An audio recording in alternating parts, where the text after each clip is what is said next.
Man, I've tried making a video about this multiple times, but it always devolves into nostalgic rambling, and at this point I'm just like, what the hell, let's just ramble. So, this is the stat screen that we got for the anniversary. It sort of shows your adventure through Warframe and how you progress through stuff and some, basic info. So as you can see, I joined way back in 2013, 10th of April, which was the open beta launch update 7, and if you look at the mastery rank comparison, you can see that I stayed at mastery rank 2 for a very long time, and that's because at this time Warframe really didn't have all that much to offer.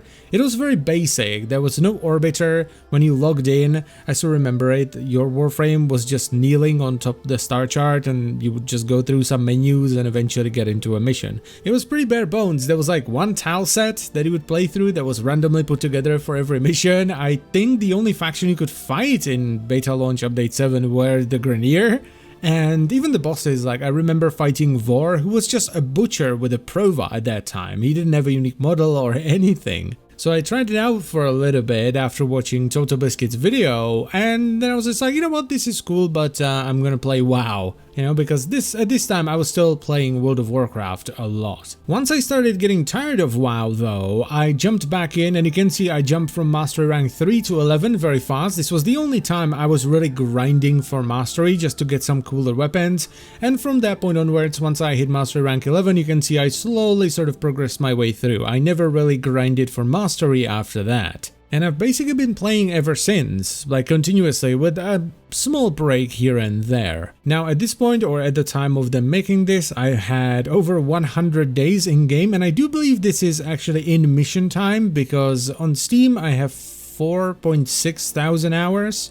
So that's like the overall time that I've been logged in, and out of that I've spent 106 days and 11 hours in missions, and I've killed over 2 million enemies at this point. And I would say, I would have to check the in-game stats, but I would say that the majority of these are gonna be Grenier because of Draco back in the day, which was like the OG leveling spot. It was a really cool interception on Ceres. It's now a survival, I do believe.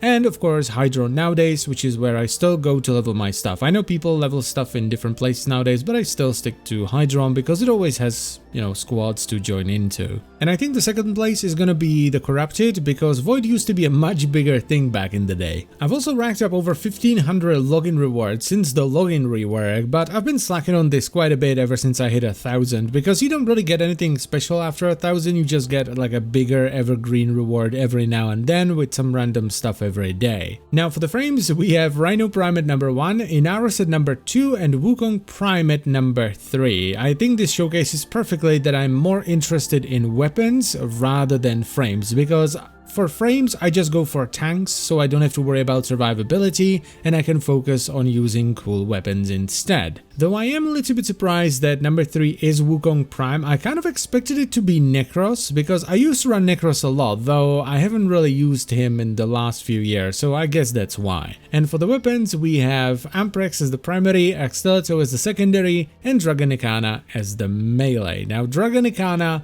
was my favorite melee weapon for a very long time. I had a weird build on it that was basically designed to just hit the quick attack and one-shot whatever was near me. I ran it for a very long time, basically until I found out that polearms also had a really cool quick attack with like the windmilling thing that would just cut through everything. The Axtelato are here because I just really like the gameplay. I love the way they feel, I like the rhythm on the fire rate, they're just a great weapon, and they also kind of complemented the Amprex, so I used to use them all the time too.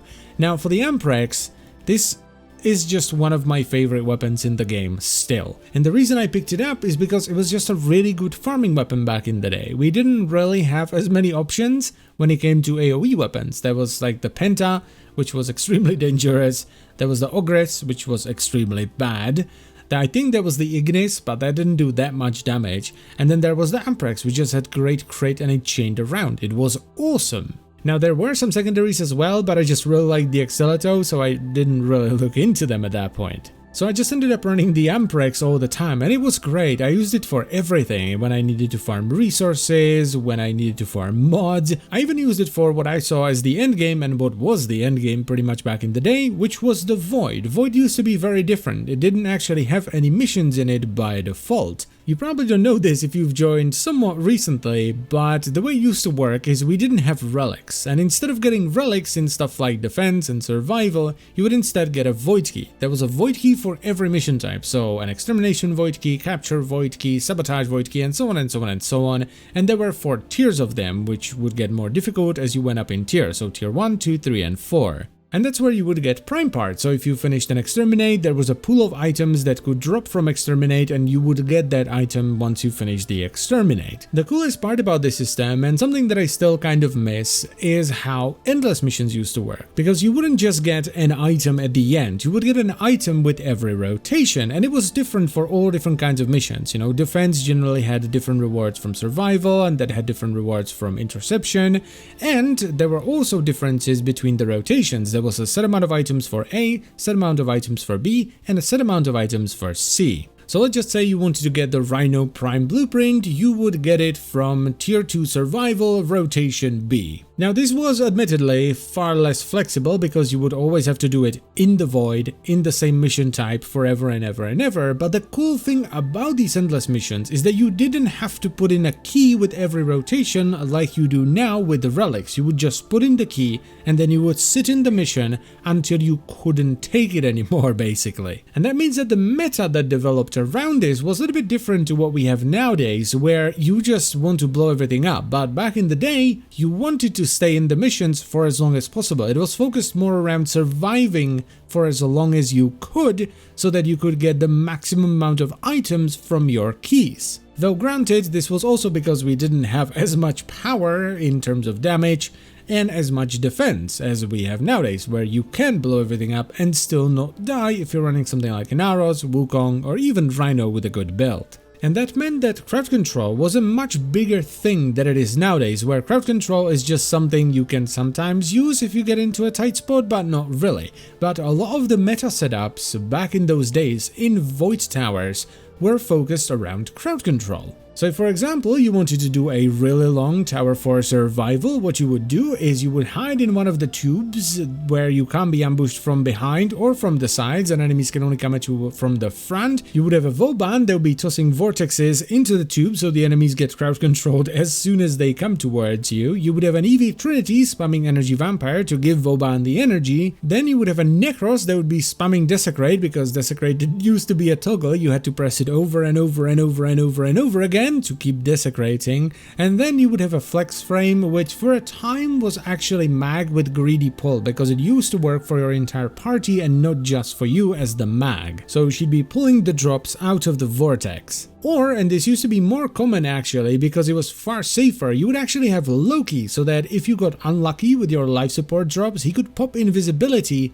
and run out to pop life support. And that's what you would do. You would just sit there for like an hour or two farming stuff and getting a ton of primed items in the process. Now, despite of what some people might say, even I sometimes get nostalgic and I'm like, oh, I miss the old Void. It was not better than what we have now. You were literally sitting in a tube for an hour or two, pressing one button. It was more the people that were there with you, because you'd be chatting with people, either via the in-game chat, or you'd be on TeamSpeak or Ventrilo, and just having a laugh with your mates. That was what made it fun. Plus, if you manage to pull it off and you got one of these groups together and you stay there for an hour or two in like a survival, you would get a ton of rewards. And it was also a pretty cool way to rank stuff up, because, you know, you would be killing stuff for hours, so anything you brought would be maxed out by the end. And that's just the endless stuff. The non-endless missions had some stuff going for them as well. In particular, Sabotage, that one stands out the most because of decade farming. It's basically the reason why a lot of old school players that played during this time know the Void like the back of their hand, because the caches in Void Sabotage used to have primed items in them as well. So if you wanted to farm decades, you would do a key share of Tower for Sabotage. So you would get 4 people, each of which has at least 1 key, and then every person contributes 1 key, so that even though you only have 1 key, you can do 4 runs. It was just like a mad dash for all the caches. You would jump in, you would start running around, going through all the secret rooms, and then you would finish the mission and do it again and again and again until you went through all 4 keys. These were some mad times. I even had some really fond memories of defense where I would actually play Loki with Amprex, because the usual setup for defense was Frost for his bubble, then Trinity for EV, and then actually Loki with radio disarm, so that he could disarm all the bombards and the heavy gunners, so they would have to run in. And then usually some kind of a DPS, which in my case was usually Excalibur, that would just be built for Radio Javelin. Though that was mostly for shorter runs. If you wanted to do longer runs, you wanted something else, because Radio Javelin didn't really scale all that well. And it's not just about endgame stuff. I have some really good memories from just like getting into it. I remember my first tier 1 defense that I soloed. I finally got Nyx and I had my Boltar and I was popping kills. I was running around like a madman. I was pressing the lasers just to be able to make it through. It's crazy. And I remember when I finished wave 5 and I got my reward, I was so happy. I was like, no way, dude. Oh, I was so proud of myself. Good times. And you know, just stuff like doing tier 1 survival on my Necros with my itty bitty Amprex and just desecrating, seeing how far I can stay there. And you know, the first time I was able to stay there for an hour. It was just great. I remember like trying out different rooms on different runs to see which ones would be the best for, you know, breaking line of sight and for enemy spawns. And for whatever reason, I specifically remember watching Buffy the Vampire Slayer at the same time. I think I had it recorded and I was watching it on the TV. Man, those were the times. And then as time went on, I started making videos and I have some really good memories of that as well. Like I remember when I was doing the void key farming guide in Excavation, which by the way is why a lot of old school players have a ton of cryotic, because Excavation used to be really good for farming void keys, and it was really good because you would also get cryotic and you would get packs of 5 R5 or rank 5 fusion cores, which is what was used to rank up mods before Endo became a thing. So yeah, this screen is just like nostalgia itself. Every time I look at it, all those memories come flooding back and it's great. I've had a lot of fun playing this game. But anyway, I think I've been blabbering for long enough, so thank you very much for, I guess, listening this time around. I hope you've enjoyed it, and I will see you some other time. Bye bye.